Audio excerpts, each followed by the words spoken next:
Welcome dears. Political science में आज हम अधिकारों की अवधारणा को समझने वाले हैं। जैसे हमने लास्ट क्लासेज में स्वतंत्रता की अवधारणा, समानता की अवधारणा, संप्रभुता की अवधारणा, ऐसे करके हम पूरी पॉलिटिकल साइंस की क्लासेज कर रहे हैं। वैसे ही अधिकारों की अवधारणा में हम समझेंगे कि अधिकार क्या होते हैं, मानवाधिकार क्या होते हैं, मानवाधिकारों की कौन सी पीढ़ियां हैं, पहली दूसरी पीढ़ियों में क्या डिफरेंस रहा, इस तरह से ये आगे बढ़े। अधिकारों की प्रकृति कैसी होती है, सकारात्मक, नकारात्मक, और इनके सिद्धांत क्या होते हैं, कौन से, जैसे प्राकृतिक सिद्धांत, ऐतिहासिक, विधिक सिद्धांत, इस तरीके से अलग अलग सिद्धांत और उनके समर्थक, उनको मानने वाले, किसने ये क्या सिद्धांत दिए, ये सभी एक एक करके इतने सारे सिद्धांतों को हम समझने वाले हैं। राजनीतिक विचारकों के विचार क्या रहे अधिकारों को लेकर, कुछ परिभाषाएं और कथन, और कुछ नहीं, थोड़े से ज़्यादा, जैसे कि ये परिभाषाएं और कथन है कुछ, ये है, इनके अलावा ये है। ठीक है, इस बार अधिकारों में हमने थोड़े कम ये कथनों को लिया है। जैसे हमने स्वतंत्रता में देखा था, संप्रभुता में देखा था, समानता में देखा था, हमने 40-40, 50-50 कथन को एक करके किया। जो यहाँ पर महत्वपूर्ण लगते हैं हम वो कथनों को देखते हैं, वो परिभाषाओं को देखते हैं। अगर आपने लास्ट क्लासेस नहीं देखी है तो मैं यही कहूँगा कि प्लेलिस्ट में जाइए किसकी, पॉलिटिकल साइंस की, और वहाँ पर एक एक करके सारी क्लास, सारा सिलेबस में, सारा पॉलिटिकल साइंस को पूरी को कवर कर रहा हूँ। तो सारे को कॉन्सेप्चुअल समझा रहा हूँ, अवधारणाओं के साथ में समझा रहा हूँ, संकल्पनाओं के साथ समझा रहा हूँ। एक एक परिभाषा को मैंने समझाया हुआ है कि ये यदि ऐसा बोलता है तो इसके विचार क्या है, होब्स बोल रहा है तो उसके विचार क्या है, लोस्की बोल रहा है तो उसके विचार क्या है। परिभाषाओं तक को समझाया है, 40-40, 50-50, मतलब जिससे कुछ भी ना छूटे। ठीक है, तो इसलिए अच्छे से करना है तो वो क्लासेस देख लीजिए। ये शायद 11वीं, 10वीं, 11वीं, 11वीं 12वीं क्लास है, तो उससे पहले हमारी क्लासेस 10 क्लासेज हो चुकी हैं, तो उन्हें देख लीजिएगा। अभी फिलहाल अधिकार क्या है उन्हें समझ लेते हैं। देखो, बिल्कुल वैसे ही एक ही पैटर्न पर लेकर चलना, अगर क्लास देखी हो तो। जैसे स्वतंत्रता में हमने देखा था, उसके अलावा हमने समानता में देखा था कि जब हम स्वतंत्रता और समानता को पॉलिटिकल साइंस में देख रहे हैं, मतलब हम करी देख ही क्यों रहे हैं, हम पढ़ ही क्यों रहे हैं, हम स्वतंत्रता और समानता को पढ़ रहे हैं, और पढ़ किसके तहत रहे हैं, पॉलिटिकल साइंस के नजरिए से। तो स्वतंत्रता को भी ऐसे देख रहे हैं, समानता को भी ऐसे देख रहे हैं, और इसका नजरिया क्या है, इसका पॉलिटिकल साइंस का नजरिया क्या है, अधिकारों के तहत। यानी कि स्वतंत्रता क्या है, हमारा अधिकार है। समानता क्या है, हमारा अधिकार है, नहीं तो मानने को तो स्वतंत्रता फ्रीडम, फ्रीडम है, कुछ भी हो स्वतंत्र है। समान है, इक्वल है, सभी को पता है इक्वलिटी क्या होती है, समानता क्या होती है, समान होना ही इक्वल है, स्वतंत्र होना ही स्वतंत्रता है। लेकिन पूरी तरह से नहीं। पॉलिटिकल साइंस के अंतर्गत हम इन्हें एक प्रवृत्ति के तहत देखते हैं, जो क्या होता है, अधिकार।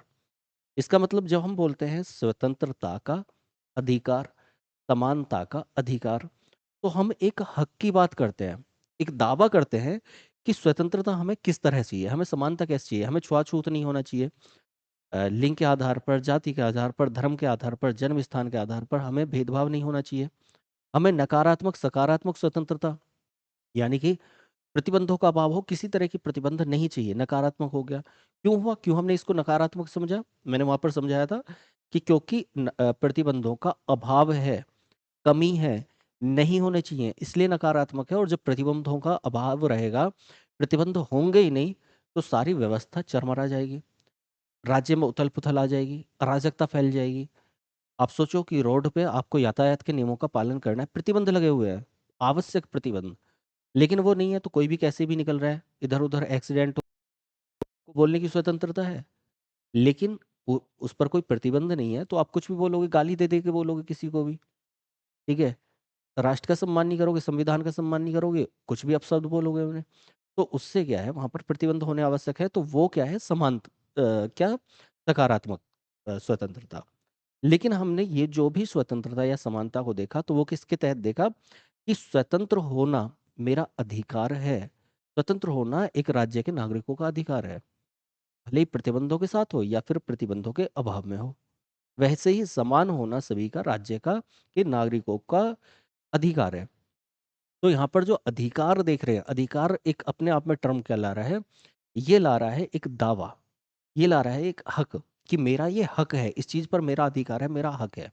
ठीक है, तो सामान्य रूप में जब हम इसको देखते हैं, तो सामान्य अर्थ क्या होता है इसका, कि एक हक या दावा जिसका क्या हो, औचित्य सिद्ध हो, कुछ उसका वजूद हो, है ना, ऐसा हक या दावा जिसका कुछ औचित्य हो और वजूद हो, हम उसको क्या बोल रहे हैं, अधिकार बोल रहे हैं। लेकिन राजनीति विज्ञान में, पॉलिटिकल साइंस में, अधिकारों को लेकर बहुत सारा मतलब भेद हैं। अलग-अलग तरह से अलग-अलग विचारकों ने अधिकारों के बारे में सोचा है कि अधिकार हों तो किस तरह के हों। सकारात्मक, नकारात्मक तो दूसरी चीज़ है। जो हमने सिद्धांत देखे, बहुत सारे सिद्धांत यहाँ पर अधिकारों को लेकर आते हैं। क्यों आते हैं? क्योंकि अधिकारों की अवधारणा कहने को छोटी है, आपको बुक्स में हो सकता है कि छोटी-सी एक कुछ 1-2 2-3 पेज में इसको खत्म कर रखा हो, लेकिन स्वतंत्रता भी क्या है? अधिकार है। समानता भी क्या है? अधिकार है। हमारे संविधान में भी अधिकार दिए हुए हैं। 7 प्रकार के, फिर 6 प्रकार के, है ना? वो सब पता होगा। तो इसलिए ये एक अपने आप में बड़ा कॉन्सेप्ट हो जाता है। तो राज्य के अंतर्गत व्यक्ति को प्राप्त होने वाली ऐसी अनुकूल परिस्थितियाँ या अवसर, जिनसे उसे आत्म विकास में सहायता मिलती है। मतलब अपने डेवलपमेंट में किसी को सहायता मिल रही है, अपना विकास करना है, तो उसके लिए जो अनुकूल परिस्थितियाँ हैं या अवसर हैं, तो वही क्या है? वही हमारे अधिकार हैं। अब अधिकारों को 2 से 3 तरीके से देखा जाता है। जैसे यहाँ पर 2 पक्ष आपको दिख रहे हैं, धारक और पर्यवेक्षक। तो ये धारक और पर्यवेक्षक क्या है? धारण करने वाला अधिकार, जिसकी डिमांड है वो, और उसको देने वाला, दिलवाने वाला। जैसे कि आप देखेंगे कि संविधान में कुछ आर्टिकल्स हैं बच्चों की शिक्षा को लेकर, है ना? 6 से 14 वर्ष के बच्चों को निःशुल्क और अनिवार्य शिक्षा या प्राथमिक शिक्षा हम सामान्य तौर पर कह दे रहे हैं, शुरुआती प्राइमरी एजुकेशन। अब हम एक तरफ देखें तो बच्चे का वो अधिकार है। ध्यान से समझना, एक तरफ देखें तो अधिकार है, बच्चे का अधिकार है कि उसको शिक्षा मिलनी चाहिए। लेकिन जब हम इसको देखते हैं तो वहाँ पर 2 चीज़ें और निकल कर आती हैं। जब उसको अधिकार है, शिक्षा मिलनी चाहिए, तो कोई ना कोई तो शिक्षा दिलवाने वाला होगा, किसी का कर्तव्य होगा। तो राज्य का कर्तव्य है, देश का कर्तव्य है, या हम संविधान कानून का कर्तव्य है कि क्या उसको अधिकार ये प्राप्त करवाया जाए। और तीसरे टर्म में हम देख रहे हैं कि नीति निर्देशक तत्वों के तहत गार्जियंस का भी कर्तव्य बनता है, राज्य का भी कर्तव्य बनता है कि बच्चे को निःशुल्क और अनिवार्य शिक्षा शिक्षा दी जाए। तो इसका मतलब क्या है? एक शिक्षा लेने वाला है, एक शिक्षा प्राप्त करवाने वाला है, एक उसको देने वाला है ना? 3 रूप हो गए। तो वहाँ पर प्राप्त करवाने वाला और देने वाला पर्यवेक्षक हो गया, और जो लेने वाला है वो क्या हो गया? धारक। तो इस तरीके से जब हम अधिकारों को देखते हैं, तो वहाँ पर हमें 2 टर्म निकल के आते हैं, 2 पक्ष निकल के आते हैं, एक लेने वाला और एक देने वाला, ठीक है? अधिकारों की सामान्य धारणा के आधार पर अधिकार को के आवश्यक लक्षण क्या है? इनमें सामाजिक स्वरूप देखने को मिलता है, मतलब हम समाज के लिए, समाज के अधिकारों की बात कर रहे हैं। व्यक्तिगत अधिकार और समाज के अधिकार सबकी बात कर रहे हैं हम। हम इसका कल्याणकारी स्वरूप देख रहे हैं। ऐसा नहीं है कि भई मुझे अधिकार मिलना चाहिए, मुझे हुक्का पीने का अधिकार मिलना चाहिए, मुझे शराब पीने का अधिकार मिलना चाहिए। ये क्या अधिकार हो सकता है? हम कल्याणकारी स्वरूप की बात कर रहे हैं। हम समाज के लिए जो ज़रूरी है, हम उसकी बात कर रहे हैं। हम लोक हित में इनका प्रयोग करना चाह रहे हैं। हाँ, माना जाएगा कि हमारा अधिकार है कि स्वच्छता का वातावरण हो गाँव में, शहरों में। उसको माना जाएगा क्योंकि वो लोकहित के काम में है, कल्याणकारी काम में है, ठीक? हम जब अवसर की समानता देखते हैं तो वहाँ पर वो अवसर की समानता होनी चाहिए, वो एक अधिकार है, सभी को बराबर हक मिलना चाहिए हर चीज़ पर। तो वहाँ पर क्या हो गया? वो अधिकार है, सभी के लिए ज़रूरी है, समाज के लिए ज़रूरी है। राज्य का संरक्षण इन्हें प्राप्त होता है और सार्वभौमिक या सर्वव्यापकता ही देखने को मिलती है। तो ये कुछ लक्षण हैं जो हल्का-हल्का ध्यान रखना है। सार्वभौमिकता, और एक क्वेश्चन कैसे होगा? देखो, इनमें सभी में क्वेश्चन समाये हुए हैं। क्वेश्चन आप ऑब्जेक्टिव जो निकालेंगे, ऐसा होगा क्वेश्चन कि निम्नलिखित में से क्या अधिकारों का लक्षण नहीं है? अब 3 इनमें से दे जाएँगे कि सार्वभौमिकता, लोकहित में, या फिर कल्याणकारी स्वरूप, और एक अलग हो जाएगा कि व्यक्तिगत रूप में किसी भी तरह का प्राप्त अधिकार। तो वो आंसर हो जाएगा। तो ये कुछ लक्षण हैं। इसके अलावा अधिकारों को स्पेंसर ने 2 भागों में विभाजित किया।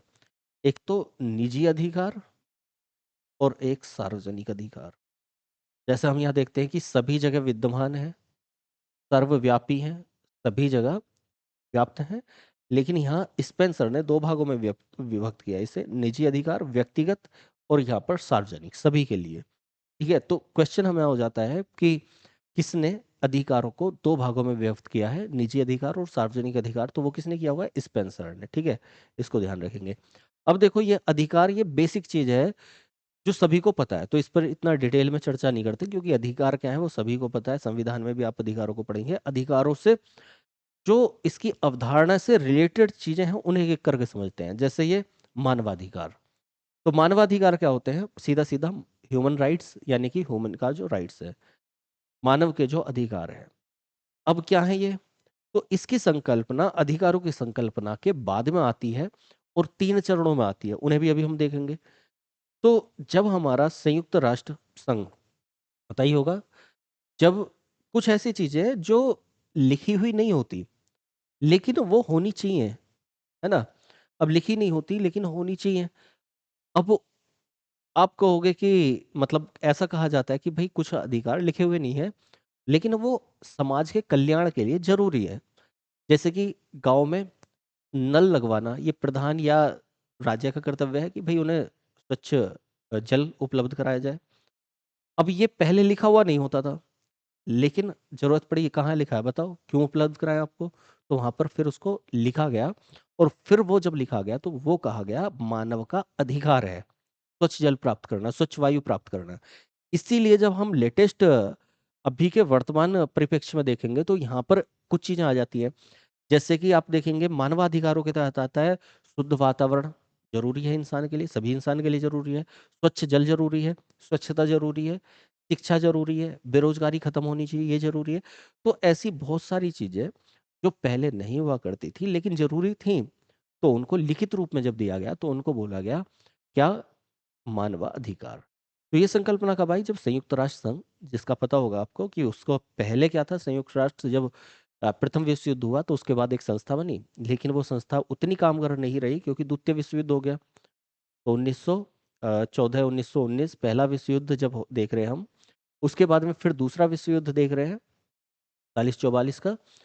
तो 45 में, 45 में क्या बनता है हमारा? उस पुरानी वाली संस्था का नया रूप देखने मिलता है संयुक्त राष्ट्र संघ के नाम से, यूएनओ, यूनाइटेड नेशंस ऑर्गेनाइजेशन।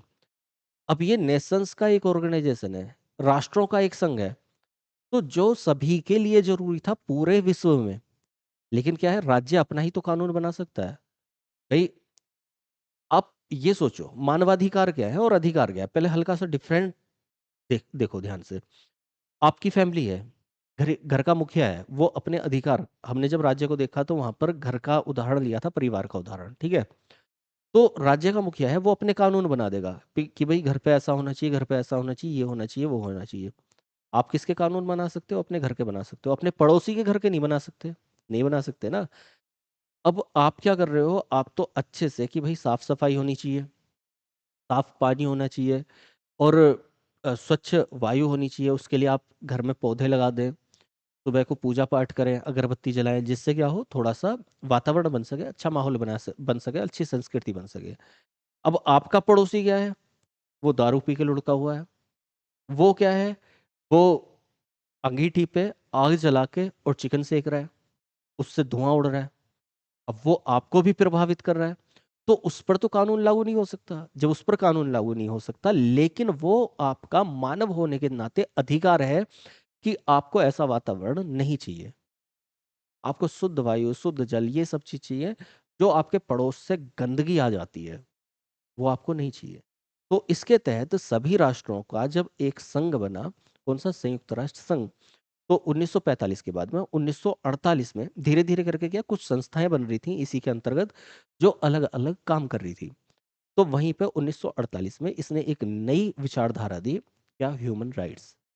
भाई पूरे विश्व के लिए जो जरूरी है। अब एक देश ऐसा है जो कार्बन उत्सर्जन, जिससे लोगों को हानि होती है, मानव को हानि होती है, वो नहीं कर रहा है, और एक देश ऐसा उसने जबरदस्त फैक्ट्रियां लगाई हुई हैं, दबा के कार्बन उत्सर्जन कर रहा है। तो ऐसा कैसे चलेगा? एक देश तो कंट्रोल कर रहा है कि नहीं होना चाहिए, लेकिन दूसरा देश क्या कर रहा है? ओजोन में सीधा तीर मार के छेद कर रहा है। तो ऐसा तो नहीं होना चाहिए। तो सभी राष्ट्रों को एक साथ लेके कर कौन सकता था? वो यूएनओ कर सकता था। तो उसी के तहत इस यूएनओ ने, यानी कि प्रत्येक मनुष्य को प्राप्त होनी चाहिए, ह्यूमन राइट्स का मतलब ये है नागरिक अधिकारों की सीमाओं से परे हैं। ध्यान रखना है, जो नागरिक अधिकार मतलब किसी भी राज्य या देश के अधिकार हो सकते हैं जो नागरिकों को मिलते हैं, उनसे आगे की चीज है, और नैतिकता की अभिप्रेरणा पर आधारित है। ये मैंने ऑलरेडी समझा दिया है। संयुक्त राष्ट्र महासभा ने दिसंबर 1948 में क्या किया? मानवाधिकारों की सार्वभौमिक घोषणा की। कब की? 1948 में की। किसने की? यूएनओ ने की, संयुक्त राष्ट्र महासभा ने की, जो संयुक्त राष्ट्र का ही एक अंग है। और इसने क्योंकि वो मैंने समझा दिया है ना? तो इसलिए अब यहाँ पर इससे दो दृष्टिकोण निकल के आते हैं, एक सार्वभौमिक दृष्टिकोण और दूसरा क्या है, सापेक्षतावादी दृष्टिकोण। सापेक्षतावादी क्या होगा, सापेक्ष रूप में देख रहे हैं, मतलब एक को दूसरे से रिलेट करके देख रहे हैं, तो वो क्या हो जाएगा, सापेक्षवादी हो जाएगा। एक होगा सार्वभौमिक, हम रिलेट करके नहीं देख रहे, सभी के लिए देख रहे हैं, बराबर देख रहे हैं, तो वो हो जाएगा सार्वभौमिक, सभी जगह के लिए देख रहे हैं। संपूर्ण विश्व में सभी परिस्थितियों में इन्हें लागू करने की अनिवार्यता पर बल दिया गया।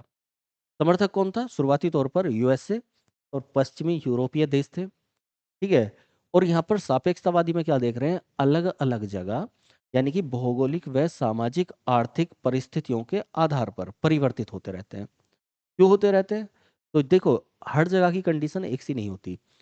जो अफ्रीका की दशाएं हैं, भौगोलिक दशाएं हैं, गरीब देश, पिछड़ा हुआ, सांस्कृतिक आर्थिक सामाजिक रूप से पिछड़ा हुआ है कॉन्टिनेंट, महाद्वीप, तो वैसा यूरोप नहीं है। दोनों की भौगोलिक कंडीशन में, दोनों की जलवायु में, दोनों की आर्थिक सामाजिक स्थिति में बहुत बदलाव होगा। अब जो एक जगह लागू करते हैं हम दूसरी जगह नहीं करेंगे, तो खास तौर से कहाँ के लिए, उस अफ्रीका के लिए अलग से राइट्स बना देंगे, मानवाधिकार बना देंगे, भाई इन्हें ये चीजें मिलनी चाहिए। तो एक तो वो होगा जो सभी जगह जरूरी होगा पूरे विश्व में, और एक होगा कि खास उसकी कंडीशंस के अकॉर्डिंग जब हम किसी जगह के अधिकार बनाते हैं तो उन्हें बोलते हैं सापेक्षवादी, सापेक्षतावादी दृष्टिकोण, ठीक है, दो हो गए। तो ये हमारे क्या, ह्यूमन राइट्स। अब ह्यूमन राइट्स के तहत क्या आते हैं, वो बहुत सारी बड़ी विचारधारा है, और हल्का सा हम देखते हैं क्या, कि इसकी तीन पीढ़ियां। ह्यूमन राइट्स में क्या आएंगे, बस आप यही ध्यान रखो, जब आगे हम देखेंगे तो उसमें पढ़ेंगे अधिकारों में, कि सारी चीजें जैसे मैंने अभी बताया, स्वच्छ वायु, स्वच्छ जल, शिक्षा, ये सारी चीजें आ जाएंगी, ठीक है। तो यहाँ पर इसकी तीन पीढ़ियां, मानवाधिकारों के डेवलपमेंट की, विकास की, मानवाधिकार कब दिए गए, कैसे दिए गए। तो क्या है ये, शुरुआती तौर पर तो बहुत पहले हो गया था, यानी कि नागरिक राजनीतिक अधिकार। पहली ये क्वेश्चन आता है, ध्यान रखना, ये क्वेश्चन आया हुआ है कि दूसरी पीढ़ी में किस चीज पर ध्यान दिया गया, है ना, तो सामाजिक व आर्थिक सांस्कृतिक अधिकारों के रूप पे।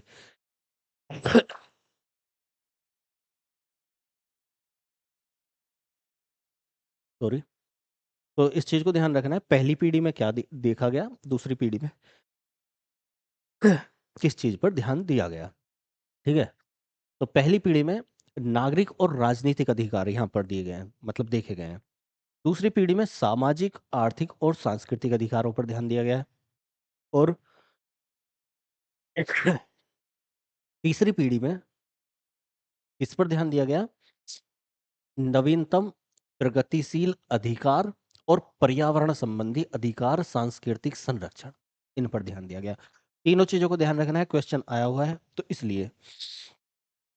तीसरी पीढ़ी में नवीन प्रगतिशील अधिकार, सीधा सा है, न्यू डेवलपमेंट, जैसे क्या, इनमें आता है पर्यावरण संबंधी अधिकार, वर्तमान में पर्यावरण संबंधी अधिकार मैंने पहले से एग्जांपल दे रहा हूं, और सांस्कृतिक संरक्षण का अधिकार तीसरी पीढ़ी में आया। जबकि दूसरी पीढ़ी में क्या था, यहाँ पर सामाजिक आर्थिक और सांस्कृतिक विचार थे, सामाजिक आर्थिक मुख्य तौर पर सामाजिक आर्थिक, ठीक है। और पहली पीढ़ी में क्या था, नागरिक और राजनीतिक अधिकार, क्योंकि ये तब तक नागरिक और राजनीतिक अधिकारों तक ही सोच रहे थे। अब यहाँ पर क्या आता है, इसका विकास कहाँ पर हुआ है, इंग्लैंड, फ्रांस, यूएसए में, ठीक है। 17वीं और 18वीं सदी में हुई क्रांतियों के परिणाम स्वरूप उदारवादी, ध्यान रखना है, उदारवादी विचारधारा के अंतर्गत हुआ। पूछा जाता है कौन सी विचारधारा के अंतर्गत, जैसे यहाँ पर दूसरी पीढ़ी में क्या आता है, समाजवादी विचारधारा आती है। वैसे पहली पीढ़ी के जो डेवलपमेंट था ह्यूमन राइट्स का, वो किसके तहत जा रहा था, उदारवादी अ, विचारधारा के अंतर्गत हुआ है। ध्यान रखना है एक एक चीज को जैसे बता रहा हूँ। तो यहाँ पर जो पहली पीढ़ी थी उसमें जब ये डेवलपमेंट की बात की गई, तो यहाँ पर डेवलपमेंट किस तरह का देखा गया, मतलब अधिकार किस तरह के दिए गए, नागरिक और दूसरा राजनीतिक अधिकार। कहाँ पर क्या हुआ था, तो सभी को पता होगा कि 1776 में जब अमेरिका की क्रांति हुई, यूएसए की क्रांति हुई, और उसके बाद में 1789 89 में जब फ्रांस की क्रांति हुई, जिसमें हमें क्या देखने को मिल रहा है, स्वतंत्रता, समानता और बंधुत्व, ये तीनों शब्द देखने को मिल रहे हैं, इन तीनों पर फोकस किया जा रहा है। तो वहां पर नई विचारधाराएं निकल के आती हैं कि नागरिक और राजनीतिक अधिकार दिए जाए, ये लास्ट क्लास में भी मैंने बताया था, ठीक है। तो ये तब विचारधारा कौन सी थी? तो उदारवादी विचारधारा थी। उदारवादी विचारधारा क्या होती है, आगे चल के हम पूरी इस विचारधारा को पढ़ेंगे, और पिछली क्लासेज में हमने हल्का हल्का सा थोड़ा थोड़ा सा समझा रखा है, ठीक है।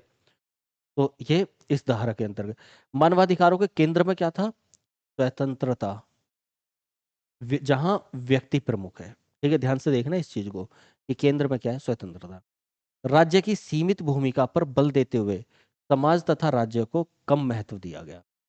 यानी कि राज्य की सीमित भूमिका, उदारवादी विचारधारा क्या होती है? ये उदारवादी विचारधारा है कि राज्य को तो कम महत्व दिया जाए और समाज को ज्यादा महत्व दिया जाए, ठीक है, लोक कल्याणकारी कार्य हो। यहाँ पर उसके बाद में दूसरी पीढ़ी में क्या आता है? यहाँ पर आर्थिक और सामाजिक, साथ में सांस्कृतिक अधिकारों पर भी जोर दिया गया। समाजवादी विचारधारा यहाँ पर महत्वपूर्ण थी। समाजवादी विचारधारा के तहत इसको रखा गया, यानी कि समाज में इक्विलिटी को ध्यान में रखते हुए। ये डिफरेंस क्या होगा यहाँ पर? समाज में समाजवादी विचारधारा क्या है? समाज बराबर हो, सभी लोग बराबर हो, इस बात को ध्यान में रखते हुए। तो इसके केंद्र में भी क्या होगा? इसके विचारों के, अधिकारों के केंद्र में क्या होगी? कि सबको समानता मिले। जैसे यहाँ पर थी सबको स्वतंत्रता मिले, है ना, तो वैसे ही यहाँ पर क्या थी? समाज में सभी को समानता मिले और राज्य की महत्वपूर्ण भूमिका को इन्होंने स्वीकार कर लिया, ठीक है। समाज में सभी को समानता मिले, राज्य की महत्वपूर्ण भूमिका स्वीकार किया, जिसमें यहाँ पर कम था। यूरोप में 19वीं सदी के सामाजिक सुधारों के दौरान इन अधिकारों की मांग की गई। यूरोप में जब 19वीं सदी में ये सामाजिक सुधार किए जा रहे थे, तब इन अधिकारों की मांग की गई। तो पहली पीढ़ी, दूसरी पीढ़ी, अभी तीसरी पीढ़ी में ध्यान से देखना। तो देखिए तीसरी पीढ़ी में क्या होगा? ये नवीनतम प्रगतिशील अधिकार, जैसे क्या? पर्यावरण संबंधी अधिकार और सांस्कृतिक संरक्षण का अधिकार यहाँ पर दिया गया। इसकी बात की गई।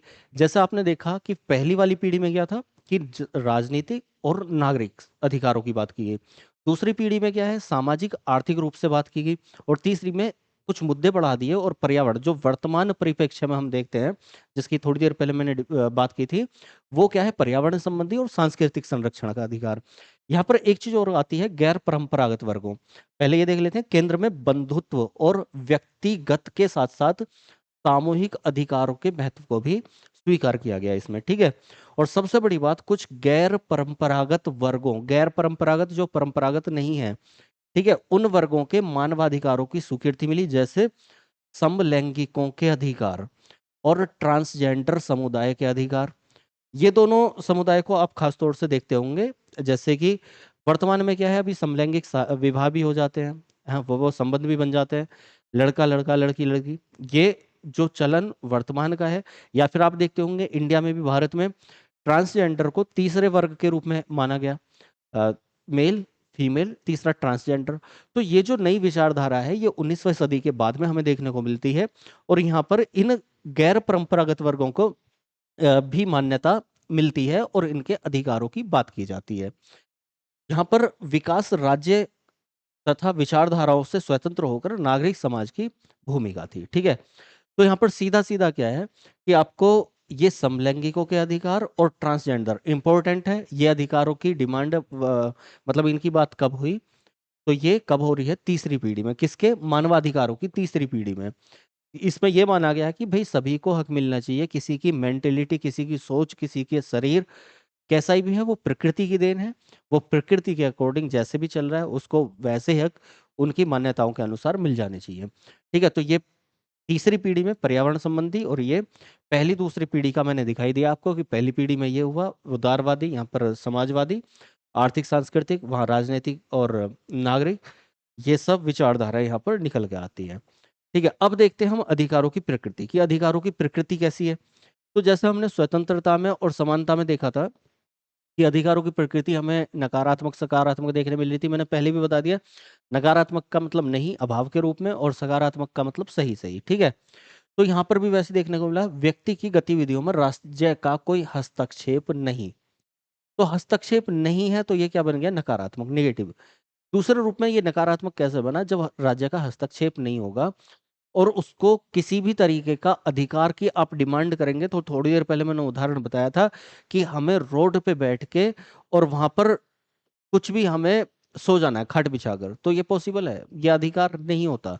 तो अधिकार किसी भी तरह का अधिकार को हम अधिकार नहीं कह सकते जो मान्यता रखते हो, अपना वजूद रखते हो, ठीक है, जिनमें कुछ सकारात्मक हस्तक्षेप हो, हम उनको अधिकार बोलेंगे।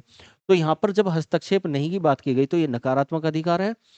यहाँ पर धारक से छीना नहीं जा सकता इसे, यानी कि अविच्छेद है।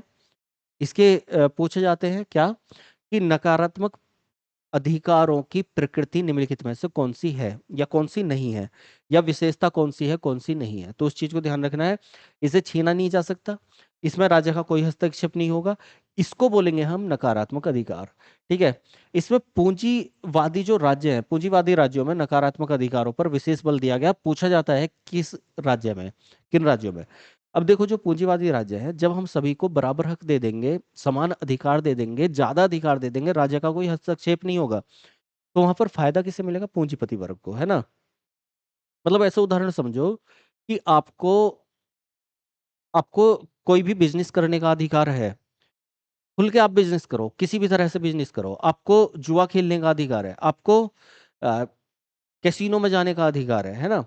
शेयर मार्केट में कितना ही भी पैसा लगाओ, कुछ भी करो, किसी भी तरीके से कोई रोक टोक नहीं है, सब अधिकार आपको दे दिए गए। उसका फायदा कौन उठाएगा? पूंजीपति वर्ग। उसको सीधा सा है, उसके पास ज्यादा पैसा है, वो अपने अधिकारों को आयात निर्यात हर तरीके से, किसी भी तरीके से यूज कर सकता है। तो यहाँ पर जो ये अधिकार का हमें देखने को मिल रहा है वो पूंजी राज्य, पूंजीपति राज्य, पूंजीवादी राज्यों में देखने को मिला। इसका उदाहरण क्या होगा? मतलब कोई भी हस्तक्षेप नहीं हो, जिसमें कोई हस्तक्षेप, ये केवल एक इसका पैटर्न है जो यहाँ पर देखने को ज्यादा मिल रहा है। लेकिन इन नकारात्मक अधिकारों में जब हस्तक्षेप नहीं होगा तो वो कहाँ देखने को मिलेगा? विचार और अभिव्यक्ति की स्वतंत्रता में। ठीक है। जीवन का अधिकार खुद का अधिकार है, कोई हस्तक्षेप नहीं होने चाहिए। स्वतंत्रता का अधिकार सबको मिलना चाहिए। तो ये कुछ अधिकार हैं जो नकारात्मक प्रकृति को रखते हैं। ठीक है। स्वतंत्रता का नकारात्मक अधिकार, ठीक, ये हो जाता है। सकारात्मक अधिकार में क्या है? बिल्कुल वैसे ही स्वतंत्रता की तरह व्यक्ति के आत्म विकास में सहायक जिन गतिविधियों में राज्य का सकारात्मक हस्तक्षेप कर सके, उसको सकारात्मक अधिकार बोलते हैं। यानी कि अधिकार हस्तक्षेप तो होगा, रोक टोक तो होगी, कैसी होगी? सकारात्मक होगी, जो सही होगी, जायज होगी। समाजवादी राज्यों में क्या मिल रहा है? सकारात्मक अधिकारों पर विशेष बल दिया जा रहा है। तो ये ध्यान रखना है, नकारात्मक पूंजीवादी राज्यों में विशेष बल दिया गया और सकारात्मक किसमें? समाजवादी राज्यों में दिया गया। यहाँ पर हम इक्वलिटी की बात नहीं कर रहे, यहाँ पर हम केवल स्वतंत्रता की बात कर रहे हैं, अभिव्यक्ति की कैसी भी किसी भी तरह की।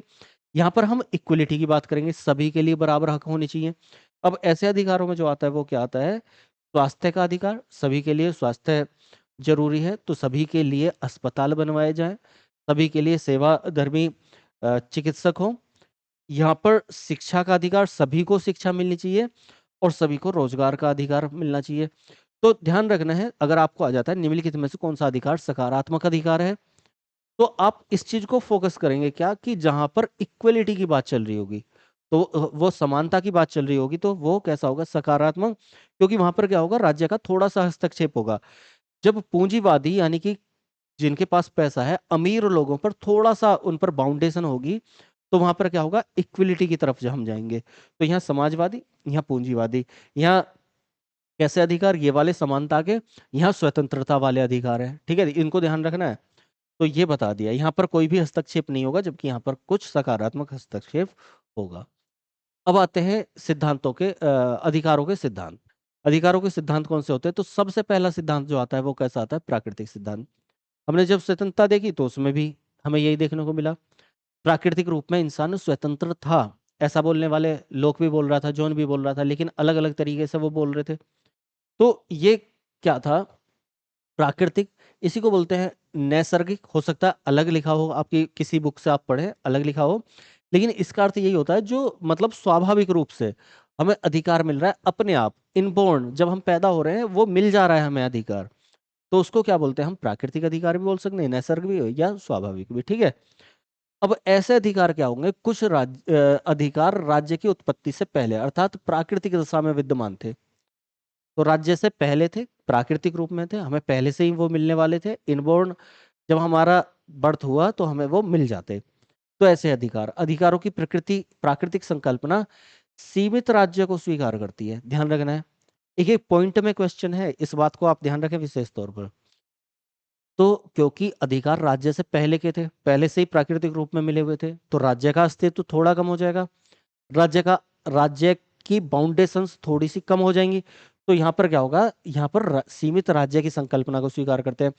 ये राज्य द्वारा सृजित नहीं है, स्वयं सिद्ध है। ठीक है, पूछा जाता है कि निम्नलिखित में से कौन से अधिकार राज्य द्वारा सृजित नहीं है, वे स्वतः ही सिद्ध हैं, स्वयं सिद्ध हैं, अपने आप में सिद्ध है। राज्य इनका सृजन नहीं कर रहा, राज्य इनको नहीं बना रहा। किनको नहीं बनेगा, जो प्राकृतिक है। राज्य ने बना दिए या इंसान ने बना दिए तो क्या हो गए, कृत्रिम हो गए। तो प्राकृतिक अधिकारों को राज्य ने नहीं बनाया, वो उससे पहले के हैं, स्वयं सिद्ध हैं। ठीक है, राज्य का जन्म केवल इन्हीं की रक्षा के लिए हुआ है।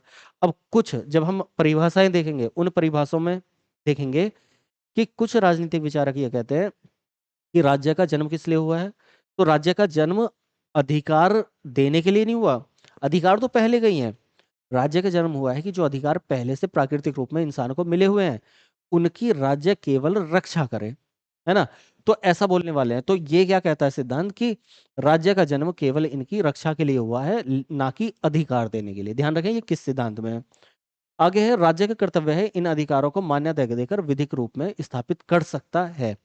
बाकी राज्य को अधिकारों को मान्यता देने की आवश्यकता नहीं होती, मतलब राज्य को अधिकार देने की आवश्यकता नहीं होती, वो केवल विधि अधिकार भी बना सकता है अलग से इनके आधार पर, केवल इतना ध्यान रखना है। मैंने बताया लोक, खास तौर से ध्यान रखना है।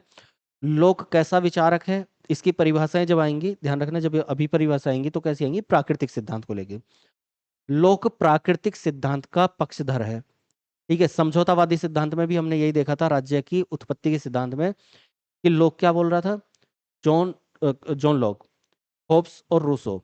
तो लोक ये बोलता है कि इंसान जो है वो प्राकृतिक रूप में कैसा है, झगड़ालू है, ऐसा है वैसा है, उसको स्वतंत्रता मिलनी चाहिए, कैसे मिलनी चाहिए, किस तरह से मिलनी चाहिए।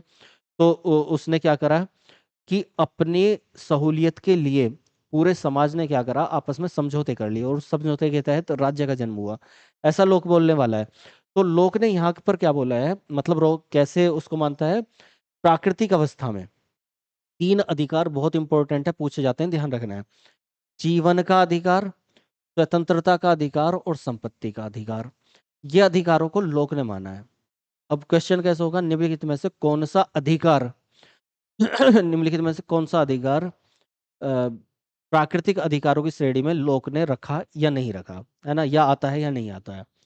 तो आपको जब ऑप्शन आएगा जीवन का अधिकार, स्वतंत्रता का अधिकार और संपत्ति का अधिकार, तो अधिकांश स्टूडेंट क्या करते हैं, संपत्ति का अधिकार को ये सोचते हैं कि ये तो कानूनी अधिकार है ना, ये प्राकृतिक अधिकार नहीं है।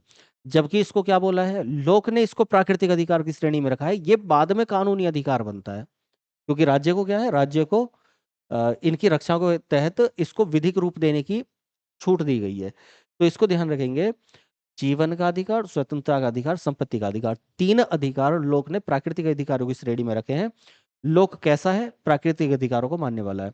इसी के तहत लोक क्या करता है, संपत्ति के अधिकार को जीवन और स्वतंत्रता का आधार माना है लोक ने। ये जो संपत्ति का अधिकार है, ये क्या है, जीवन की और स्वतंत्रता के अधिकार का यही आधार है। इसी के लिए तो सब कुछ हो रहा है, संपत्ति के लिए, ये लोग बोलता है। लोक ने प्राकृतिक अधिकारों के आधार पर सीमित राज्य की संकल्पना को प्रस्तुत किया। ये रहा सीमित राज्य। तो ये जो सीमित राज्य की संकल्पना दी हुई है, मतलब इस इसका सिद्धांत का जो प्रतिपादक है एक तरीके से कौन है, लोक है, इस बात को आपको ध्यान रखना है। तो सीमित राज्य की संकल्पना किसने दी, वो भी लोक नहीं दी है। होब्स ने क्या कहा, होब्स प्राकृतिक अधिकारों का एक तरीके से कुछ हद तक समर्थक है। अब इसमें एक बात ध्यान रखेंगे, यहां पर मैं पहले ही बोल देता हूं इस चीज को, कि जैसे हमने देखा था स्वतंत्रता में या समानता में, कि जो एक सिद्धांत दे रहा है वो एक को ही मान के चल रहा है, दूसरे को नहीं मान रहा।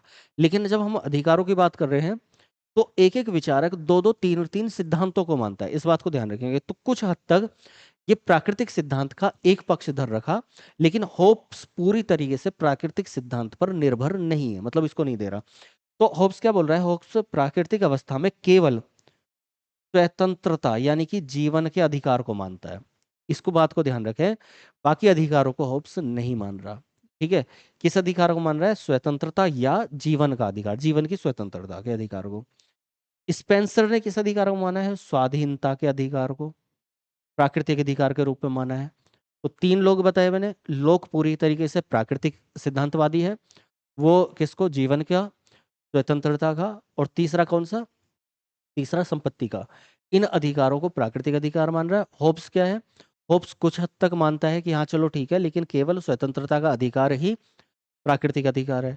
और तीसरा है कौन सा? स्पेंसर। स्पेंसर स्वतंत्रता स्वाधीनता के अधिकार को, स्वाधीन होना चाहिए सब कुछ, इसको प्राकृतिक अधिकार मान रहा है। इस सिद्धांत के अनुसार राज्य अवज्ञा न्यायोचित है। क्वेश्चन होगा निम्नलिखित में से किस सिद्धांत के अनुसार राज्य की अवज्ञा, अवज्ञा मतलब कहना नहीं मानना, आज्ञा का पालन नहीं करना, वो न्यायोचित है, राज्य अवज्ञा भी। अब आपको आ जाएगा विधिक अधिकार, प्राकृतिक अधिकार, राजनीतिक अधिकार, उदारवादी मतलब इस तरीके से आ जाएंगे। तो प्राकृतिक अधिकार, क्योंकि राज्य तो बाद की चीज है ना, पहले तो अधिकार पहले से मिले हुए हैं, तो राज्य की अवज्ञा यहाँ पर चल सकती है। ध्यान रखें। इसके समर्थक कौन है? दिख रहा होगा? नहीं दिख रहा है तो इसके समर्थक हैं कौन? लोक। लोक क्या है? इसका प्रबल समर्थक है, प्रवर्तक है। दूसरा कौन आता है? David George Richie. रिची याद रखें, रिच मतलब संपत्ति है तो रिच हो गया। और थॉमस पेन, पहला अधिकार है, पेन उठाकर कर दिया साइन, थॉमस पेन। ठीक है, तो ये इसके प्रबल मतलब समर्थक है। आगे चलते हैं। दूसरा अधिकार हम देखते हैं कौन सा? विधिक अधिकार। विधिक मतलब कानूनी अधिकार या वैधानिक अधिकार। प्राकृतिक अधिकारों के ये विपरीत है, ध्यान रखना है। निम्नलिखित में से कौन सा अधिकार प्राकृतिक अधिकारों के विपरीत है? तो कौन सा? विधिक अधिकार होगा। ठीक है, अधिकारों का स्रोत क्या प्राकृतिक या ईश्वर नहीं है, बल्कि कौन है? बल्कि राज्य है, कानून है। तो उल्टा हो गया, किससे? प्राकृतिक का, वहां पर ये कानून नहीं था, वहां पर प्रकृति या ईश्वर था। समर्थक कौन है? बेंथम है, ऑस्टिन है, होब्स है और हॉलैंड है। चार समर्थक ध्यान रखने हैं आपको। निम्नलिखित में से कौन इसके प्राकृतिक अधिकारों का समर्थक है, या फिर कौन विधिक अधिकारों का समर्थक है? तो कौन है? पैंथम है, ऑस्टिन है, होब्स है। मैंने अभी बताया दो दो को मानने वाला है, लेकिन वहां पर कुछ हद तक, यहाँ पर पूरा विधिक अधिकारों को मानता है ये। हॉलैंड है। तो ऑस्टिन, होब्स और बेंथम, ठीक, ये लोग क्या है? विधिक अधिकारों के समर्थक है। ऐतिहासिक सिद्धांत क्या कहता है? वही जैसे हमने देखा था राज्य का ऐतिहासिक सिद्धांत, राज्य निर्माण का। तो राज्य का निर्माण नहीं हुआ, उसको बनाया नहीं गया, उसका धीरे धीरे करके क्या हुआ? डेवलपमेंट हुआ है। तो जो विकासवादी सिद्धांत था वही क्या था? ऐतिहासिक सिद्धांत था। तो वैसे ही यहाँ पर है, अधिकार न तो प्रकृति की देन है और न ही ईश्वर, न ही प्रकृति की देन है, न ईश्वर की देन है, न ही राज्य के कानून की। मतलब अधिकार ना तो प्रकृति की देन है और ना कानून की देन है। ये पहले वाले जो दोनों सिद्धांत है, दोनों को ही खत्म कर दिया। ये बोलता है अधिकार क्या है? ऐतिहासिक विकास के क्रम में उत्पन्न होते हैं, धीरे धीरे करके डेवलपमेंट चलता है और उसी के तहत क्या है? अधिकार हमें मिलते जाते हैं। सही बात भी है। अधिकार परंपराओं और रीति रिवाजों की उपज है। खास तौर से बहुत इंपॉर्टेंट स्टेटमेंट है, ध्यान रखना है कि किसने परंपराओं और रीति रिवाजों के उपज को क्या माना है? अधिकार माना है। अधिकार का जन्मदाता माना है। तो किसने? ऐतिहासिक सिद्धांत है। ये बोलता है कि जो हमारे कोई किसी कम्युनिटी के, किसी समाज के, किसी जगह के, किसी भौगोलिक फाउंडेशंस के जो कुछ रीति रिवाज होते हैं, कुछ परंपराएं होती हैं, वही परंपराएं धीरे धीरे धीरे धीरे चलती रहती हैं, उनका डेवलपमेंट होता रहता है और वो क्या हो बन जाते हैं? वो फिर उनके अधिकार बन जाते हैं। जैसे अभी हमने देखा था मानवाधिकारों में एक अधिकार कौन सा था? सापेक्षतावादी दृष्टिकोण था। तो अलग अलग जगह अलग अलग मान्यताएं होती हैं, जैसे अफ्रीका का उदाहरण लिया था मैंने, और उन्हीं मान्यताएं, परंपराएं, रीति रिवाजों के तहत वहां के अधिकार बन गए। उदाहरण के तौर पर इंडिया का ले लेते हैं। देखो हमारे सामान्य अधिकार हैं ही हैं, लेकिन वो अधिकार कैसे बने होंगे, एक उदाहरण देता हूं आपको। मान लिया दक्षिण भारत में एक गेम होता है, वो क्या है? जल्लीकट्टू, है ना। अब एक गेम को इस तरह से समझो कि एक गेम है जिसमें एक सांड है और उसको पकड़ना है। और वो क्या है, लोगों को मारता हुआ भीड़ में चल रहा है। अब जानवरों पर अत्याचार नहीं करना है, ये हमारा क्या बोलता है, कानून बोलता है, मतलब मान्यता है सीधा सीधा। और हमें कोई ऐसा नियम मतलब ऐसा ऐसा त्योहार नहीं मनाना चाहिए। लेकिन धीरे धीरे क्या है, क्योंकि ये रीति रिवाजों में, परंपराओं में शुरू से चलता हुआ आ रहा है, तो अब क्या है, उनका अधिकार है, उनका अधिकार है। अब सरकार चाहे या कानून चाहे तो इसको बड़ी मुश्किल से इस चीज को रोक सकता है। तो ऐसे बहुत सारे अधिकार होते हैं जो क्या धीरे धीरे डेवलपमेंट के थ्रू रीति रिवाजों को लेकर चलते हैं और बाद में जाकर कानून बन जाते हैं। ठीक है, एक उदाहरण के तहत बताया। एडमंड बर्क क्या बोलता है, इसका प्रबल समर्थक है कौन, बर्क, एडमंड बर्क। इसने अधिकारों को प्रथाओं का मूर्तिकरण कहा है, कि जो प्रथाएं होती हैं धीरे धीरे वो मूर्त रूप में आ जाती हैं और वही क्या, लिखित रूप में अधिकार बन जाते हैं हमारे। ठीक है, तो ये हो गया। यहाँ समर्थक कौन है इसके, बर्क है, हीगल है, मैकाइवर है, हेनरीमैन है और सैवगिनी है। तो चार नाम ये बहुत बार आए हुए हैं, ध्यान रखने हैं। बर्क है, हीगल है, मैकाइवर है और हेनरीमैन। ये क्या था, हमने देखा था, ये पितृसत्तात्मक है ना, प्रकृति बताता था। स्वतंत्रता में हमने देखा था इनको। तो ये वही है, Burke, Hegel, MacIver, Henry Maine. Burke, Hegel, MacIver, Henry Maine, चार नाम बार बार दोहरा लो, पता चल जाएगा। Bentham, Austin, Hobbes, Holland. Bentham, Austin, Hobbes, Holland. Locke, इससे पहले वाले में लोक, मुख्य जो है लोक। लोक पहला प्राकृतिक, बेंथम, ऑस्टिन, हॉब्स क्या है, ये कानूनी या विधिक। और तीसरा आता है हमारा कौन सा, ऐतिहासिक। उसमें कौन आ जाते हैं, बर्क आ जाता है, हीगल आ जाता है और कौन, मैकाइवर और हेनरीमैन आ जाते हैं। ये हो गया। चौथा आता है व्यक्तिवादी सिद्धांत। अधिकारों का वास्तविक उद्देश्य, अधिकारों का वास्तविक उद्देश्य व्यक्ति के व्यक्तित्व का विकास करना है। सही बात भी यही है, अधिकार तो होने ही इसलिए चाहिए। व्यक्ति जन्म से प्राकृतिक अधिकार लेकर पैदा नहीं होते, केवल प्राकृतिक संभावनाएं या क्षमताएं लेकर पैदा होते हैं। ध्यान समझना, जो हमें बाई बर्थ मिलते हैं वो अधिकार नहीं मिलते। वो क्या मिलते हैं, हमें संभावनाएं मिलती हैं, पॉसिबिलिटी, कि भविष्य में क्या होगा। हम पैदा ही कहाँ हुए हैं, हम यूरोप में पैदा हुए हैं या अफ्रीका में पैदा हुए हैं, हम डेवलप्ड कंट्री में पैदा हुए हैं या एक भूखमरी से मरते हुए देश में पैदा हुए हैं। तो ये सब क्या है, अधिकार तभी तो उपज लेंगे ना, किस तरह का अधिकार मिला जाए। हम भौगोलिक संसाधन से उत्पन्न अपने गंगा यमुना के दोआब में हुए हैं या फिर हम अंडमान निकोबार में हो गए, तो डिपेंड करेगा ना उस चीज पर। तो ये संभावनाएं और क्षमताएं, हमारे स्किल्स कैसे हैं। तो एक इंसान संभावनाएं लेकर पैदा होता है और क्या, स्किल्स लेकर पैदा होता है। उन स्किल्स के आधार पर इन संभावनाओं को विकसित करने वाली परिस्थितियां ही क्या है, अधिकार है। ठीक है, ये क्या बोलता है, व्यक्तिवादी सिद्धांत बोलता है कि व्यक्ति क्या है, बाय बर्थ उसको प्राकृतिक अधिकार नहीं मिलते, वो स्किल और संभावनाएं लेकर पैदा होता है और उसी के तहत हमारे अधिकार बन जाते हैं। ठीक है, उदारवादी सिद्धांत क्या बोलता है, अधिकार कर्तव्य की तुलना में अधिक महत्वपूर्ण है। ठीक, मतलब क्या, कुछ लोग हैं जो अभी आगे आगे बोलेंगे कि कर्तव्य मेन चीज है, अधिकार बाद की चीज है। तो ये बोलता है उदारवादी कि भाई अधिकार जरूर मिलने चाहिए, कर्तव्य तो बाद की चीज है। तो कर्तव्य की तुलना में अधिक महत्वपूर्ण है। राजनीतिक नागरिक अधिकार सामाजिक आर्थिक अधिकारों से अधिक महत्वपूर्ण है। यानी कि ध्यान रखना है, नागरिक और राजनीतिक अधिकार सामाजिक और आर्थिक अधिकारों से अधिक महत्वपूर्ण है। तो उदारवादी तो होता ही वो है कि क्या, नागरिकों की बात करेगा और क्या, समाज को राजनीतिक रूप में देखेगा। है, तो ये तुलनात्मक रूप से स्वतंत्रता का अधिकार समानता के अधिकार से अधिक महत्वपूर्ण है। क्या है, ये उदारवादी सिद्धांत की उपज है। तो तुलनात्मक रूप से किसने स्वतंत्रता के अधिकार को समानता के अधिकार से अधिक महत्वपूर्ण माना है, तो उदारवादी सिद्धांत ने। ध्यान रखना है, पूछा जाएगा क्वेश्चन। तो ये कर्तव्य की तुलना में अधिक माना है किसको, अधिकार को, तो उदारवादी ने। राजनीतिक और नागरिक अधिकार को किससे, सामाजिक और आर्थिक आर्थिक अधिकारों से अधिक श्रेष्ठ माना है किसने, उदारवादी सिद्धांत ने। इन चीजों को ध्यान रखना है। ठीक, संपत्ति के अधिकार पर विशेष बल दिया है किसने, उदारवादी सिद्धांत ने। सभी को समान वितरण। समाजवादी सिद्धांत, भैया समाजवाद आ गया, तो समाजवाद का तो पता ही होगा, समान, पूरे समाज को समान रखना है। ठीक है, तो संसाधनों, संपदा, उत्पादन के संसाधनों के सामूहिक स्वामित्व पर बल देता है। वही यहीं पर निकल रहा है, समाजवाद की झलक आएगी।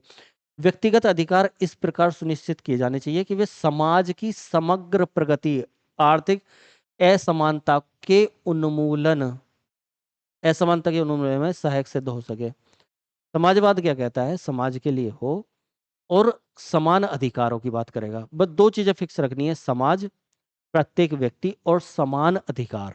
ठीक है, समानता, ये इसमें झलक के आएगी। राजनीतिक नागरिक अधिकारों से अधिक सामाजिक और सांस्कृतिक अधिकारों पर बल देता है। अब उल्टा हो गया, देखो यहाँ पर, है ना। अभी हमने देखा था कि कौन सा, अभी भूल गए होगे इतनी देर में तो, गजनी। उदारवादी क्या बोलता है? राजनीतिक नागरिक पर अधिक बल दे रहा है, इस पर कम दे रहा है ना। जबकि ये क्या कर रहा है? ये नागरिक राजनीति से किस पर? सामाजिक सांस्कृतिक पर ज्यादा जोर देता है ना, क्योंकि ये सामाजिक, समाजवादी, समानता इसके खून में ही है। अधिकारों के साथ कर्तव्यों को भी महत्व देता है, जबकि वो कर्तव्यों को उतना महत्व नहीं दे रहा था, ये देता है। शुरुआत कहाँ से हुई है? तो सभी को पता है समाजवाद कहाँ पे है, रूस और चीन, दो ही जगह दिखेंगी। तो सोवियत संघ 1936 में स्टालिन संविधान में नागरिकों को अधिकार दिए गए, सामाजिक व आर्थिक अधिकार दिए गए, काम का अधिकार, आराम का अधिकार, शिक्षा का अधिकार। तो यहाँ पर सबको बराबर करने वाला, है ना, बराबर करने वाला जो अधिकार है वो दिए गए। राजनीतिक अधिकारों के तहत यहाँ पर वयस्क मताधिकार, सामाजिक संगठन बनाने का अधिकार, भाषण और प्रेस की स्वतंत्रता, ये दिए गए। व्यक्तिगत अधिकार के तहत व्यक्तिगत संपत्ति, धार्मिक और गिरफ्तारी के विरुद्ध अधिकार। तो कुल मिलाकर देखो, तीनों में जो झलक दिखेगी वो कैसी झलक दिखेगी? समानता वाली। ये दिए गए सोवियत संघ में। और चीन में जब आता है ये अधिकार दिए जाते हैं, चीन आजाद होता है तब, उसमें क्या दिया जाता है? राष्ट्रीय राष्ट्रीयता, लिंग, जाति, व्यवसाय, सामाजिक उत्पत्ति के आधार पर भेदभाव के बिना धार्मिक विश्वास, शिक्षा, संपत्ति, प्रतिष्ठा, निवास आदि के अधिकार यहाँ पर दिए गए। तो ये सब क्या है? समाजवाद में। यूएसए, यूरोप में जब आप देखेंगे तो वो कौन से अधिकार थे? वो मानवाधिकार हमें देखने को मिल रहे हैं शुरुआत रूप में, है ना। अब क्या है? कल्याणकारी सिद्धांत। कल्याणकारी क्या बोलेगा? कल्याण होना चाहिए। तो उपयोगितावादी चिंतकों की देन है। उपयोगितावादी क्या बोलते हैं? जहां पर उपयोग हो सके वहां पर उस तरीके से उपयोग किया जाए। ठीक है। तो अधिकतम लोगों का अधिकतम सुख ही आधिकारिक व्यवस्था का सार होना चाहिए। क्या है ये? समाजवादी, मतलब अधिकतम लोगों को अधिकतम सुख मिले। उपयोगितावादी विचारकों ने ऐसा बोला, और ये समाज कल्याणकारी सिद्धांत है। अधिकारों और कर्तव्यों को परस्पर पूरक माना, है ना इसने। अधिकार निरपेक्ष नहीं है, बल्कि समाज के हित में अधिकारों को सीमित किया जा सकता है, ये ध्यान रखेंगे। इसके समर्थक कौन है? लॉस्की है, मिल है, बेंथम है, रॉस्कोपॉन्ड है, चेफर है, ये इसके समर्थक है। तो समर्थक को ध्यान रखेंगे, लॉस्की, मिल, बेंथम, रॉस्को रॉस्कोपॉन्ड। ठीक है, ये हो जाते हैं। अधिकारों का प्रत्ययवादी सिद्धांत क्या बोलता है? ये बोलता है मनुष्य होने के नाते प्रत्येक व्यक्ति को गरिमा के अनुरूप जीने का अधिकार है। गरिमा किसी का नाम नहीं है, हमारी खुद की गरिमा है ना, उसके अनुरूप जीने का अधिकार है। मतलब हमारी जो विल, साख बनी हुई है, उसके अकॉर्डिंग जीने का अधिकार है। व्यक्तित्व का अधिकार व्यक्ति का सबसे महत्वपूर्ण अधिकार है, किसने माना है? प्रत्ययवादी सिद्धांत ने। व्यक्तित्व का अधिकार, हमारा जो व्यक्तित्व है हम उसके अकॉर्डिंग जी सके समाज में, यही हमारा अधिकार है ना। तो ये ऐसा बोलता है। कांट है और ग्रीन है, ये इसके समर्थक है। अब देखो, थोड़ा सा है क्या ये, कि हर व्यक्ति का व्यक्तित्व अलग होता है और उसको उसके अकॉर्डिंग अधिकार मिलने चाहिए। एक वैज्ञानिक है, उसका व्यक्तित्व अलग है, और एक रिक्शा चला रहा है या मजदूरी कर रहा है, उसका व्यक्तित्व अलग है। तो यह अधिकार ये बोलता है कि सभी को उनके अकॉर्डिंग उनके अधिकार मिलने चाहिए। ऐसा समर्थक कौन है इसके? कांट और ग्रीन। ठीक है, समर्थकों को ध्यान रखना है खास तौर पर, और ये याद तभी रहेंगे जब दो चार बार आप रिवाइज कर लेंगे, मतलब कम से कम इसकी पीडीएफ को दो चार बार आप रिकॉल कर लेना। जैसे कि माइंड में सोचते रहना कि भाई बेंथम था, या लोक था, तो लोक कौन सा था? प्राकृतिकवादी था। होब्स कैसा था? वो कानून की तरफ जा रहा था थोड़ा थोड़ा, है ना। वैसे ही लॉस्की है या मिल है, वो कैसे है? तो वो कल्याणकारी बात करते हैं। यहाँ पर कांट ग्रीन है तो वो कैसे? प्रत्ययवादी बात कर रहे हैं। नारीवादी सिद्धांत मतलब नारी के लिए बोलेगा, सीधी सी बात है। सार्वभौमिक पुरुष केंद्रित आधारित दृष्टिकोण की आलोचना कौन करेगा? पुरुष की आलोचना नारी करेंगी। प्रजनन विकल्पों, गर्भ निरोध, गर्भपात, जनन, स्वास्थ्य, परिवार नियोजन आदि पर स्वायत्तता की मांग करता है। इन पर सभी पर स्वायत्तता हो, खुद का अधिकार हो। महिलाओं के सामान्यकरण में योगदान देने वाले सामाजिक दृष्टिकोण के विरुद्ध है। वैश्विक स्तर पर लैंगिक असमानता के विरुद्ध कौन सा होगा? नारीवादी सिद्धांत होगा। नॉर्मल चीज है, सभी को पता है।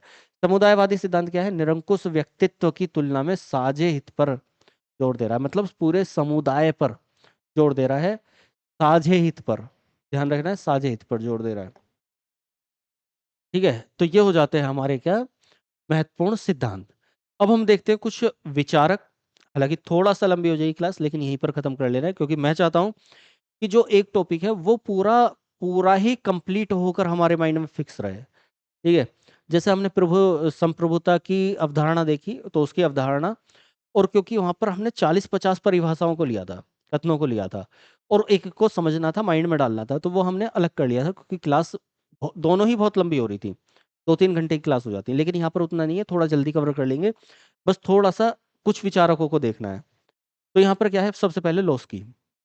लोस्की कैसा था, अभी देखा था हमने, कैसा है, लोक कल्याणकारी राज्य का विचार रखता है, राजनीतिक, सामाजिक, आर्थिक अधिकारों का समर्थन करता है, नकारात्मक अधिकारों के साथ साथ सकारात्मक अधिकारों की उचित व्यवस्था पर बल देता है। मैंने बताया कि एक अधिकार को मानने वाला, जरूरी नहीं है अधिकारों में एक एक ही चीज को मानने वाला पैटर्न चले, तो ये नकारात्मक से साथ साथ सकारात्मक अधिकारों पर भी बल दे रहा है। ठीक, अधिकारों के संदर्भ में उदारवादी समाजवादी मूल्यों का समावेशन कर रहा है। उदारवादी के साथ साथ समाजवादी भी। उदारवादी क्या बोलते हैं? राजनीतिक, है ना, राजनीतिक और नागरिक अधिकार। और समाजवादी क्या बोलते हैं? सभी के लिए। तो इसको ध्यान रखना है। व्यक्ति को काम के निश्चित घंटे वेतन पाने का अधिकार प्राप्त होना चाहिए। मतलब दोनों को ये मिक्स कर दे रहा है, संपूर्ण अधिकार की बात कर रहा है कौन? लॉस की। शिक्षा का अधिकार, राजनीतिक सहभागिता का अधिकार, स्वतंत्र विचार का अधिकार, संपत्ति का अधिकार, ये सब लोस्की लेकर आ रहा है। अधिकार के संबंध में समानता का समर्थन करता है। समानता का समर्थन कर रहा है तो समाजवादी हो गया। जब ये इस तरह का समर्थन कर रहा है तो ये उदारवादी हो गया। ठीक है, तो दोनों चीजों की बात कर रहा है कौन? लोस्की। ग्रीन, अधिकारों के प्राकृतिक सिद्धांत। अधिकारों के प्राकृतिक सिद्धांत व मात्र विधिक मान्यता का खंडन किया।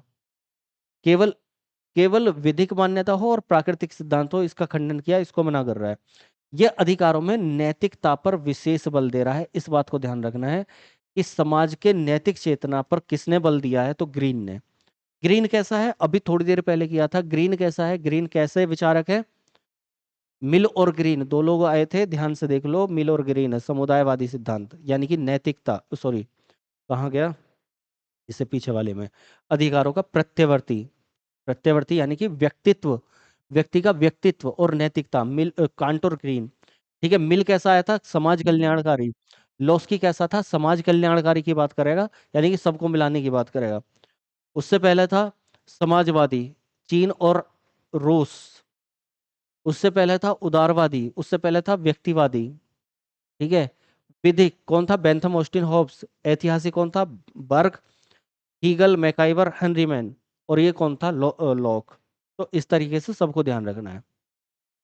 अब आते हैं हम कुछ परिभाषाएं और विचार। तो देखो गांधी जी ने क्या बोल रहा है। हालांकि हम जो भारतीय हैं उनको हम अलग से ही पूरे को करेंगे, लेकिन फिर भी यहाँ देख लेते हैं। तो गांधी जी क्या बोल रहे हैं? कर्तव्य का पालन कीजिए, अधिकार आपको स्वयं मिल जाएंगे, है ना। कर्तव्य का पालन कीजिए, अधिकार तो आपको स्वयं मिल जाएंगे, मोस्ट इंपॉर्टेंट है, गांधी जी का कथन है। लेकिन यहाँ पर एक इनसे थोड़ा सा, हाँ, ये रहा लॉस्की। लॉस्की को जब हम बोलते हैं तो इसकी एक परिभाषा गांधी जी के जैसी है। कर्तव्य और अधिकार दोनों एक ही सिक्के के दो पहलू हैं, एक तरफ कर्तव्य, एक तरफ अधिकार। तो एक करोगे तो दूसरा मिलेगा, दूसरा करोगे तो पहला मिलेगा, है ना। तो ये कौन बोल रहा है? लॉस्की भी ऐसी बोल रहा है। लॉस्की की परिभाषा ये है लॉस्की के बारे में हमने देखा, तो उसकी बातों को ध्यान रखना है। अधिकार सामाजिक जीवन की वे परिस्थितियां हैं जिनके बिना आमतौर पर कोई व्यक्ति अपना पूर्ण आत्मविश्वास नहीं कर सकता। तो वो सामाजिक परिस्थितियां हैं। नागरिक को काम करने का अधिकार है। काम के घंटे भी इन्होंने कोशिश की है तय करवाने की बहुत सारी चीजों में। उसके उसे अस्तित्व के साधनों के अभिगमन से वंचित करने का आशय है कि उसे उस चीज से वंचित कर देना जो उसके व्यक्तित्व के विकास को संभव बनाती है। जो इसके व्यक्तित्व को, उसके विकास को संभव बनाएंगी। अगर हम उसके अस्तित्व के साधनों को कम करेंगे तो वो उसका व्यक्तित्व ही नहीं रहेगा, अधिकार नहीं रहेगा। तो नागरिक को काम करने का अधिकार, ये लॉस की। हर राज्य की पहचान इस बात से होती है कि उसने किन अधिकारों को मान्यता दे रखी है। राज्य अधिकारों को जन्म नहीं देता बल्कि उन्हें मान्यता प्रदान करता है। लोस्की ऐसा बोल रहा है। तो ये सभी तरीके से अपनी बात को रख रहे हैं सभी पक्षों में। पार्कर क्या बोल रहे हैं? अधिकार व्यक्ति के व्यक्तित्व के सर्वोच्च सर्वोच्च सर्वोच्च विकास की बाह्य परिस्थितियां हैं। सर्वोच्च विकास की बाह्य परिस्थितियां हैं। पैंथम को देख लेते हैं। पैंथम, अधिकार विधियों और केवल विधियों का फल है ना। जब हमने अभी बेंथम को देखा था तो बेंथम को देखा किस रूप में था? जल्दी से देखो, बेंथम को देखा किस रूप में था? विधि कानून। ये रहा बेंथम, विधि कानून। तो ऑस्टिन बॉब्स बेंथम किसकी बात करेंगे? कानून के द्वारा अधिकार दिए जाने की। ये क्या बात करेंगे? बर्क, हीगल, मैकाइवर या हेनरी मैन, ये की डेवलपमेंट के तरीके से। लोक बात करेगा प्राकृतिक रूप में ये अधिकार मिल गए हैं। तो ये सब के विचार इसी तरह के होंगे। तो यहाँ पर जो बेंथम बोलता है कि अधिकार विधियों और केवल विधियों, कानून और केवल कानून का फल है। बिना कानून के, बिना विधि के कोई अधिकार नहीं होते। विधि से पहले कोई अधिकार नहीं था, है ना। तो किसके विपरीत जा रहा है? प्राकृतिक अधिकारों के विपरीत और कानूनी अधिकार पे। बेंथम ही बोलता है जिन्हें हम सही तौर पर अधिकार कहते हैं वे वास्तव में सही तौर पर कहलाए जाने वाले कानून की रचनाएं हैं। तो कानून, विधि, विधि कानून। कौन? बेंथम। ध्यान रखो, बेंथम, कानून, विधि। स्पेंसर, समान स्वाधीनता का अधिकार सभी व्यक्तियों का मौलिक प्राकृतिक अधिकार है, यानी कि सभी को समान अधिकार मिलने चाहिए। और स्पेंसर को हम देख रहे हैं क्या? समान अधिकारों की बात कर रहा है, प्रत्यय और समाजवाद के तहत। यहाँ पर हम देख रहे हैं बर्क को। बर्क कैसा था? थोड़ा फ्लैशबैक में जाओ। बर्क, प्राकृतिक अधिकार राष्ट्रीय दृष्टि से अनुचित कार्य है। प्राकृतिक अधिकारों पर बल देना समाज में अराजकता उत्पन्न करना है। प्राकृतिक मतलब खुली छूट, बिना प्रतिबंध के। तो बर्क बोल रहा है ये तो राष्ट्रीय दृष्टि से अनुचित कार्य है, बेकार की बात है। अब बर्क को एक बार जरा देखो, भूल गए होगे कि बर्क कहाँ पर आ रहा था। तो बर्क बर्क बर्क बर्क बर्क ऐतिहासिक सिद्धांत में जैसे जैसे डेवलपमेंट होगा, जैसे जैसे विकास होगा, उसी तरीके से हमारे अधिकार मिल जाएंगे। ना तो ईश्वर की देन है, ना राज्य के कानून, मतलब दोनों को ही नकार देता है, कानून को भी और ईश्वर को भी। तो डेवलपमेंट के साथ वर्क चल रहा है। और कौन चल रहा है इसके साथ? Hegel, MacIver, Henry Maine. तो ये इनके विचार ही ऐसे होंगे। बर्क, तो यहाँ थे बर्क पे। तो प्राकृतिक अधिकार राष्ट्रीय दृष्टि से अनुचित कार्य है। प्राकृतिक अधिकारों पर बल देना समाज में अराजकता उत्पन्न कर देना है। कोसंख्य क्या बोलते हैं? अधिकार विवेक पर आधारित वह मांग है जिसे समाज मान्यता देता है और राज्य द्वारा लागू किया जाता है। समाज मान्यता देगा, राज्य लागू करेगा। ये बोसांख्य बोल रहे हैं। वाइल्ड्स क्या बोल रहे हैं? बिना कर्तव्य के अधिकार निरर्थक हो जाते हैं। जैसे गांधी बोल रहे हैं कर्तव्य करोगे तभी तो अधिकार मिलेंगे। जैसे कौन बोल रहा है? लोस्की बोल रहा है कि दो अधिकार और कर्तव्य दोनों एक ही सिक्के के पहलू हैं। तो वैसे ही वाइल्ड बोल रहे हैं बिना अधिकार कर्तव्य के अधिकार निरर्थक हो जाते हैं। होब्स क्या बोल रहे हैं? वास्तविक कानून उसका आदेश है जिससे जिसे दूसरों को आदेश देने का अधिकार है। ये उसका कानून है। कुछ आदर्शवादी सिद्धांत समर्थकों को ध्यान रखना है, जैसे ग्रीन है, लोस्की है, कांट है, रॉस है, रिची है। तो ये क्या है? ये आदर्शवादी की तरफ जाते हैं। आदर्शवादी विचारधारा क्या होती है वो पता ही होगा, समझा रखा है मैंने, आगे डिटेल में आदर्शवादिता को देखेंगे। तो ये क्या करेंगे? ग्रीन, लोस्की, कांट, ये आदर्शवादी सिद्धांत की तरफ जाएंगे। ठीक, मतलब अपने अपने सिद्धांतों को भी मानेंगे और उसमें आदर्शवादिता के सिद्धांत को भी फॉलो करेंगे। मैंने बताया कि एक व्यक्ति अधिकारों में, एक विचारक दो दो तीन तीन तरह से सोचता है ना। जैसे ग्रीन को देखेंगे, लोस्की को देखेंगे, देखो, या कांट को देखेंगे, तो दिखा देता हूं उदाहरण के तौर पर। जब हम ग्रीन को देखेंगे, कांट को देखेंगे, तो प्रत्ययवादी सिद्धांत, यहाँ पर ये व्यक्तित्व की बात कर रहे हैं, नैतिकता की बात कर रहे हैं, ठीक है। और वहां पर आदर्श की भी बात कर रहे हैं, है ना, ये रहा लोस्की। तो इसको ध्यान रखना है थोड़ा सा कि एक एक व्यक्ति ये। तो ये हमारे अधिकार कंप्लीट होते हैं। क्लास अच्छी लगी हो तो लाइक जरूर कर देना। काफी मेहनत लगती है कैसे क्या करना है। और अगर अभी तक नहीं जुड़े हो तो जुड़ जाना और बाकी लोगों को जोड़ के रखना। बस इतना ही कह सकता हूँ कि ज़्यादा से ज़्यादा जितने जुड़े रहेंगे, जितने आप कमेंट करेंगे या लाइक करेंगे, उतना ही ज़्यादा अच्छा कंटेंट और जल्दी जल्दी क्लासेज लाने की मैं कोशिश करूँगा। तो बने ही रहिए साथ में, मिलते हैं अगली क्लास में, तब तक के लिए धन्यवाद। जय हिंद।